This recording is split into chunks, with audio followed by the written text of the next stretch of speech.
দর্শক, যে সমস্ত মানুষজন পাহাড়ি অঞ্চলে বসবাস করে তাদের জীবনযাপন সম্পর্কে আমরা জানি না বা জানার কখনো সুযোগ হয়নি। এই ভিডিওটিতে দেখতে পারবেন কিভাবে পাহাড়ি অঞ্চলের মানুষেরা জীবনযাপন করে থাকে। তাই আপনারা পুরো ভিডিওটি দেখতে থাকুন। দেখুন, ফুটফুটে সুন্দর বাবুটি এখানে খেলা করছে আর ওর মা পিছনে জমি প্রস্তুত করছে। এখানেতে ফসল করবে। দেখুন, জমি প্রস্তুত করার পরে এখানে পানি দিয়ে কাদামাটি করে নিয়েছে। কাদামাটি করে নেবার পরে জমি সমান করার জন্য এখানে মই ব্যবহার করতেছে। আসলে আমাদের সমতলে ভাষায় এটাকে মই বলা হয়। আমাদের গ্রামের মানুষেরা এটাকে মই বলে।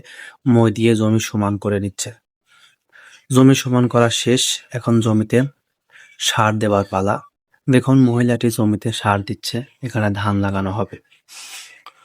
তো ওদের ধান লাগানোর সিস্টেম আমাদের থেকে সম্পূর্ণই আলাদা। আমরা যেখানে গুচ্ছ গুচ্ছ করে চারা দিই, ওরা একটি একটি করে ধানের গাছ লাগাচ্ছে।